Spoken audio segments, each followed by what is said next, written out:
खेल चेतना मेला मंदसौर के इस अभिवादन समारोह में हमारे बीच अतिथि के रूप में आपके अपने इस क्षेत्र के सक्रिय विधायक भाई यशपाल सिंह जी, भूमि विकास बैंक के अध्यक्ष भोपाल सिंह जी, मंदसौर नगर पालिका की अध्यक्षा बहन कुसुम गुप्ता जी, स्लेट पेंसिल कर्मकार मंडल के अध्यक्ष भाई हिम्मत जी, मंदसौर नगर मंडल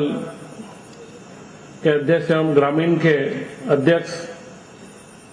भाई नरेश चंदवानी जी, शिवराज जी एवं हमारे खेल चेतना मेला समिति के अध्यक्ष व सचिव दोनों विनोद हैं और बड़े विनोदपूर्ण ढंग से खेल मेले को चलवाते हैं। जैसे दोनों हमारे पदाधिकारी एवं उनकी पूरी टीम जो यहाँ पर आज उपस्थित है। अब यहाँ उपस्थित सभी मंदसौर क्षेत्र के सभी गणमान्य जन, खेलों से जिनका संबंध है, वे सभी व्यक्ति, वो खास करके आज जिनका अभिवादन होना है, वे सभी खेलों से जुड़े हुए व्यक्तित्व जो इस खेलों को संपादित करते हैं, खेलों के संयोजक हैं और मैदान के ऊपर 3 या 4 दिन के अंदर इतने 12-13 खेलों का एक नियमित रूप से वह संयोजन कर रहे हैं और कई लंबे सालों से कर रहे हैं। मैं उन सबका निश्चित तौर पर अभिवादन समारोह है, उन सबकी उपस्थिति में यह बात निश्चित तौर से कहना चाहूंगा कि कोई व्यक्ति जब विचार करता है और जब वो विचार जमीन पर उतरता है, क्योंकि दुनिया में आज तक कई बड़े बड़े विचार हुए और कई विचार किताबों में रह गए या कई विचार भाषणों में रह गए, विचार जमीनों पे नहीं उतर पाते हैं। परंतु खेल चेतना मेला की एक संकल्पना हमने 1999 में प्रारंभ करी और 1999 से आज 15 साल 16 साल का पूरा लंबा समय हो गया। लगातार रतलाम के बाद सेलाना में इस तरीके से नियमित चलती रही और मंदसौर में आज 6-7 साल हो गए इस परिकल्पना को एक जमीन पर उतारा। ऐसे सभी हमारे कार्यकर्ता बंधुओं का अभिवादन हम कर रहे हैं और ये एक नियमित क्रम है। सन 80 के अंदर मैंने एक सामाजिक कार्य जब मैंने शुरुआत करी थी, तब मुझे 2-3 बार ऐसा लगा धार्मिक कामों में कि बड़ी बड़ी रसोई या बड़े बड़े खाने भोजन जब होते थे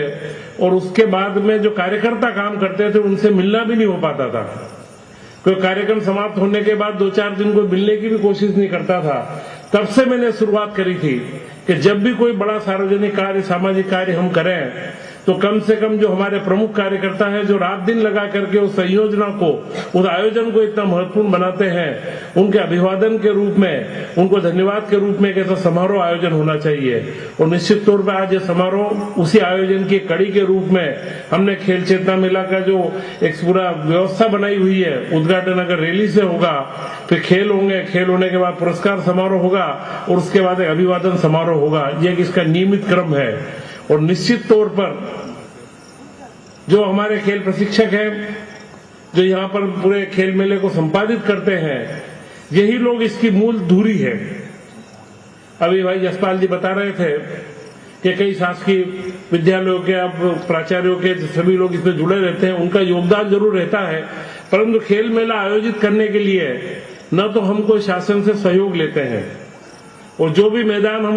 उपयोग करते हैं, अगर वहां का कोई शुल्क होता है तो वह भी हमारे ट्रस्ट की ओर से हम देते हैं। इस खेल मेले को आयोजित करने में जो भी हमारे खेल प्रशिक्षक आते हैं, वह स्वयं अपनी इच्छा से, जिसको हम कहते हैं कि ऑनरेरी सर्विसेज, वे जो देने को तत्पर होते हैं, वही खेल प्रशिक्षक, वो खेलों के जो हमारे प्रसिद्ध अच्छे खिलाड़ी है क्षेत्र के, वे सारे खिलाड़ी 3 दिन तक इस कार्य को ऑनरेरी रूप से करते हैं। और यह निश्चित तौर पे हमारा एक सौभाग्य मैं मानता हूं कि आज हमको हमारे विचार को लागू करने में कम से कम 15 जगह हम खेल मेला आयोजित करते हैं, रतलाम से लेकर के नीमच तक में करीब करीब इस तरीके के हमारे साथ में 1500 से ज्यादा खिलाड़ी जुड़े हुए हैं। यह कोई सामान्य घटना नहीं है कि एक विचार कोई आता है, हम कोई आयोजन करते हैं और लगातार बरसों तक, 1-8 साल का कोई आयोजन हो जाता है, परंतु बरसों तक ऐसे आयोजनों को करने में एक इस तरीके का योगदान मिले, यह निश्चित तौर पे मेरे लिए व्यक्तिगत सौभाग्य की बात भी है। अभी पिछले हफ्ते में हमने नीमच के अंदर एक आयोजन रखा था, तो हमारे नीमच के जिलाध्यक्ष भारतीय जनता पार्टी के वहां पर थे। उन्होंने मुझे सहज रूप से उनके भाषण में कहा कि अभिवादन तो कश्यप जी का होना चाहिए जो उन्होंने कार्य करा है। तो मैंने उसी भाषण में उनको कहा था, उसके बाद ही मैंने उन्हें जवाब दिया कि मेरा अभिवादन तो उसी दिन हो गया कि जिस दिन खेल मेला जमीन पर आ गया, क्योंकि दुनिया के अंदर तो मैंने शुरू में कहा विचार बहुत होते हैं, उतरते नहीं है। मैंने कहा मेरा अभिवादन उसी दिन हो गया, परंतु आज अभिवादन उनका करना है जिन्होंने इस विचार को जीवित रखा और आगे चला रहे हैं। निश्चित तौर पे जब हम बात देखते हैं पूरे देश के निर्माण की, भारत के निर्माण की, जब हम कल्पना करते हैं कि भारत विश्व गुरु बनेगा, तो कई बार हमारे दिमाग में कई बातों की योजनाएं आती है, आर्थिक विकास की दर या कई उद्योगों की दर, या हम अगर समझा आधारभूत संरचनाओं के माध्यम से, परंतु कहीं न कहीं एक बहुत बड़ी गलती भारत में हो रही है। भारत में 60-70 सालों से 70% जनता गरीबी रेखा के नीचे जिंदी है। मैंने गरीबी रेखा का अध्ययन करा था, तब मैंने देखा कि जब 70% जनता कि जो अपने रोज रात दिन का भोजन की व्यवस्था ऊपर का नहीं सोच सकती है, उनसे हम क्या उम्मीद करें कि यह यहाँ का नागरिक जो श्रेष्ठ नागरिक बनेगा। और इसी परिकल्पना को जब मैं आगे देखा तो मेरे फाउंडेशन के माध्यम से आपको मेरा जीवन व्रत भी दिखाया, हमारे फाउंडेशन के काम भी बताए, उसमें अहिंसा ग्राम की एक परिकल्पना थी। और वही परिकल्पना थी कि जहां से हमने शुरुआत करी कि श्रेष्ठ नागरिक का निर्माण कैसे हो।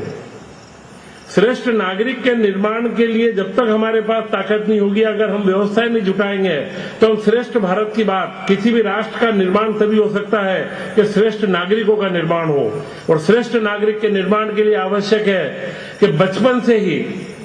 जीवन के शुरुआत के क्षणों से ही बच्चों के अंदर कुछ संस्कारों का बीजारोपण हो, और उन संस्कारों में शिक्षा, स्वास्थ्य, खेल और योगासन, चाहे जितनी बातें हम जोड़े, ये बचपन से ही देना पड़ती है। और इसके लिए वातावरण आवश्यक रहता है। और अहिंसा ग्राम की जो परिकल्पना हमने करी, वो उसी वातावरण को देने का प्रयास था। क्योंकि एक मेरे को अनुभव में आया है कि हम बदनावर में स्कूल चलाते हैं, उस स्कूल में हमने 25 बच्चों को फ्री में पढ़ाने का क्रम रखा। कोई गरीब बच्चे थे जिनको 6वीं 7वीं तक हमने हर एक क्लास में 3-3 बच्चों को मेरे ट्रस्ट की ओर से हमने पूरा उनके स्कूल की ड्रेस, उनके बस से आने का खर्चा, सारी पुस्तकें दी, परंतु उनके जीवन में बदलाव नहीं आया। जब हमने देखा कि 2-3 बच्चे ही उसके अंदर कुछ अपने को आगे बढ़ा पाए हैं, उनका न तो पढ़ाई में इतना रुझान बढ़ा, न खेलों में रुझान बढ़ा, जबकि सारी सुविधाएं हमने दी। फिर उनका हमने अध्ययन करा, उनके पालकों से मैंने स्वयं ने भेंट करी, फिर उनके परिवारों के अंदर वे जहां रहते थे वहां पर मैं गया। उसको देखने के बाद मुझे लगा कि सिर्फ हमारी सुविधाएं जुटा देने से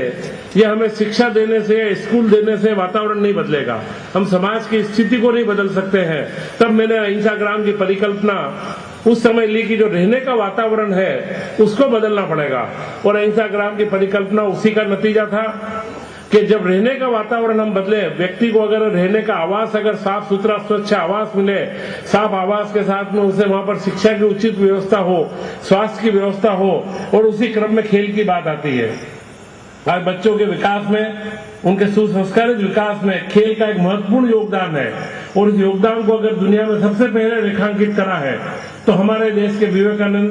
जो सबसे बड़े संत हुए, जिनकी सार्थशती अभी हम मना रहे हैं, स्वामी विवेकानंद जी ने सबसे पहले इस बात को रेखांकित करा था। और उन्होंने बड़ी उद्घोषणा करी, जो मुझे नहीं लगता है कि आज पूरी दुनिया के अंदर किसी धर्माचार्य ने ऐसी उद्घोषणा करी हो कि मैं गीता पढ़ने से पहले फुटबॉल के मैदान में जाना चाहूंगा। ऐसी अवधारणाएं हमारे सामने थी। तो जब हम देखते हैं कि खेलों का महत्व उतना बड़ा है, तो एक संपूर्ण व्यक्तित्व निर्माण जो हम चाहते हैं कि भारत का निर्माण कैसा हो, अगला भारत कैसा हो, तो उस पूरी परिकल्पना में हमने इसे एक जीवन दर्शन के रूप में, मैंने अहिंसा ग्राम की कल्पना हो, चाहे जीवन दर्शन हमारा जीवन विज्ञान का नैतिक शिक्षा के पाठ्यक्रम हो, या इसके बाद खेल मेले का कार्यक्रम हो, इन सबको हमने एक दर्शन के रूप में लिया है कि कुछ टुकड़ों में चीजों को देने से काम नहीं चलता है। अभी वर्तमान में भी हमने मंदसौर के पास ही जो अहिंसा ग्राम रतलाम में बनाया, 7-8 साल के उसके जो नतीजे आए, क्योंकि ये पहला प्रयोग हमारे पूरे भारत में हुआ था कि जहां परिवारों को ला करके बसाना और उन परिवारों के विकास की पूरे क्रम को देखना। 7-8 साल के अनुभव के बाद में हम देख रहे थे कि यहाँ आसपास कोई जगह मिले, तब यहाँ मंदसौर के पास ही 20 किलोमीटर पर सीतापुर रोड पर एक बिलांतरी जगह है, वहां पर 100 प्लाट का वहां पर निर्धारण हुआ है। रोड के किनारे की जगह है जहां मुख्यमंत्री आवास योजना में 100 प्लाट दिए गए, क्योंकि अभी यशपाल जी बता रहे थे मध्य प्रदेश शासन की योजनाओं के बारे में, निश्चित तौर पर योजनाएं बड़ी अच्छी है, परंतु मेरा एक मत इसमें रहा है कि यह जो 2-2, 4-4 मकान इंदिरा आवास योजना में या विभिन्न तरीकों के जब मकान हम देते हैं, उन मकानों से जीवन नहीं बदलता है।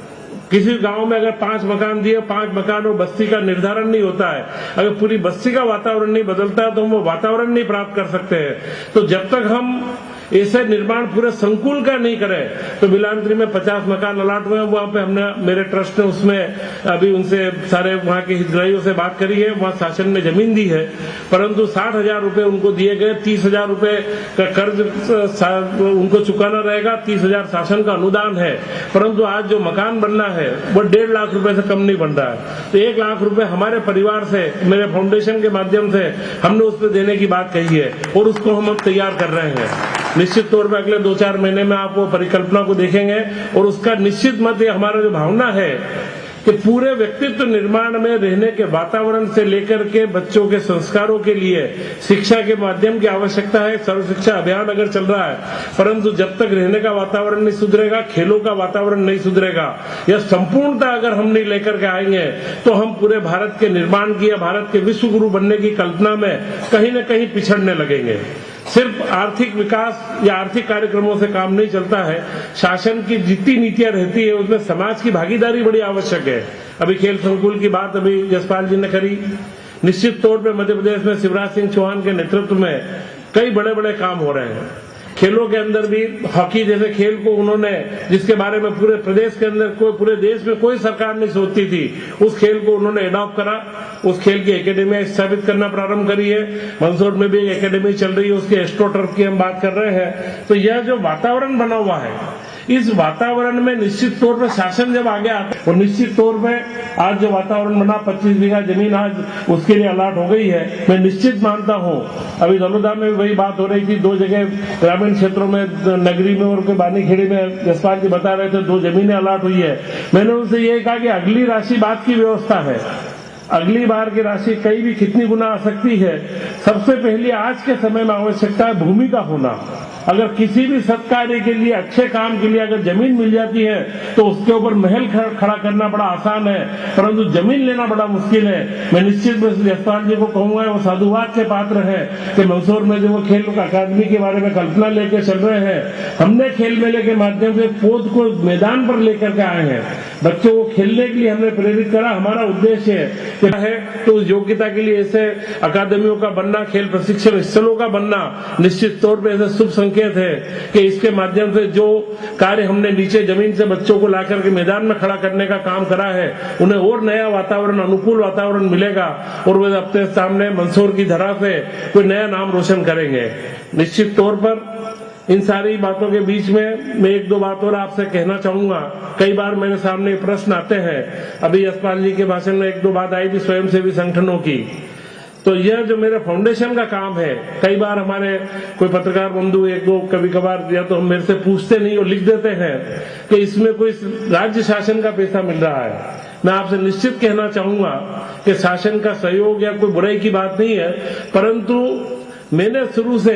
मेरे परिवार की ओर से क्रम रखा है कि जो हमारा फाउंडेशन है, इसमें मेरे परिवार के, हमारे जितने भी परिवार के व्यक्ति हैं, उनकी ओर से व्यक्तिगत दान हम देते हैं।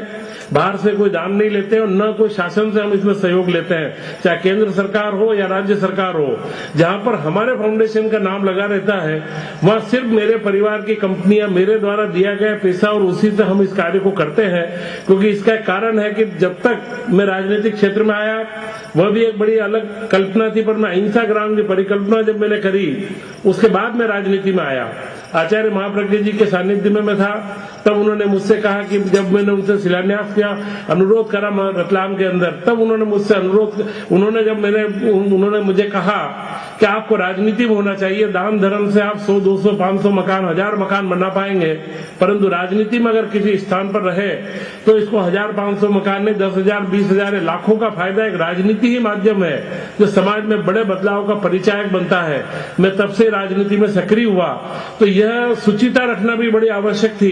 कि मैं मेरे कामों के अंदर शुचिता के साथ में चलूं। तो निश्चित तौर पे हमने जो फाउंडेशन से काम करते हैं या अभी भी हम बिलांतरी में हम काम कर रहे हैं, तो कोई उसमें एनजीओ वाली जो, क्योंकि आज एनजीओ इस समाज में एक विश्वास का संकट बहुत बड़ा पैदा हो गया है। पूरे समाज में हर व्यक्ति आज विश्वास के संकट में घूम रहा है कि किस नेता पर विश्वास करे, कौन से धर्माचार्य पर विश्वास करे, कौन से औद्योगिक साम्राज्य पर विश्वास करे, कि कौन राष्ट्र हित में सोच रहा है, कौन धर्म हित में सोच रहा है या कौन समाज हित में सोच रहा है। आज एक विश्वास का संकट पूरे समाज के सामने है। तो उसमें हमने एक परिकल्पना के साथ में कि हमें इसमें शासन की भागीदारी अगर होती है तो वह इसको आगे स्वतंत्र रूप से काम को करे। और इसी तरीके की परिकल्पनाओं को जब राष्ट्रीय स्वयंसेवक संघ के सरकारवा जी ने नीमच में देखा तो क्रीड़ा भारती नाम की एक संस्था की स्थापना करी और खेल चेतना मेला जैसे स्वरूप को उन्होंने क्रीड़ा भारती में कहा है कि वो पूरे देश के अंदर हर प्रदेश में लागू करे। तो यह एक परिकल्पनाओं को आगे बढ़ाना, और निश्चित तौर पर इस सबका श्रेय मैं आज उन सब लोगों को देना चाहूंगा कि जो आज यहाँ उपस्थित है, हमारे खेलों के संयोजक या इस काम को करने वाली विनोद जी के नेतृत्व में जो टोली बनी हुई है, यह पूरी टीम जिसने विचार को आज उतारा और 15 फुट में हमने प्रारंभ करा। और उसके बाद हमारे राष्ट्रीय स्वयंसेवक संघ के विभाग प्रचारक जी यहाँ पर ओम सिसोदिया जी रतलाम में खेल मेला देखते थे। जब मैंने राजनीति में सक्रिय हुआ, इस क्षेत्र में मैंने अपने कार्य क्षेत्र को विस्तार दिया, तब उन्होंने मुझसे कहा कि आप इस आधारशिला कहाँ से रखनी चाहिए, एक ऐसे काम के अंदर हमारे सारे साथी जुटे हैं। मैं पुनः उन सबका अभिवादन और धन्यवाद करता हूँ। और निश्चित तौर पर ऐसा मानता हूं कि जो आज यहाँ पर जसपाल जी ने बात कही है, जो खेल संकुल की बात नगर पालिका के माध्यम से बनना है, वह उसमें जन भागीदारी भी निश्चित करें, यहाँ के खेल प्रशिक्षकों का, यहाँ के खेल संगठनों को भी जोड़े कि और क्या योजनाएं हो सकती है और किस तरीके से हम और ज्यादा इसके अंदर राशि जुटा सकते हैं। उन सबको लेकर के मंदसौर को खेल जगत के अंदर, खेल के क्षितिज के ऊपर एक बहुत बड़ा स्थान प्राप्त हो। इन्हीं शुभकामनाओं के साथ जय हिंद, जय भारत।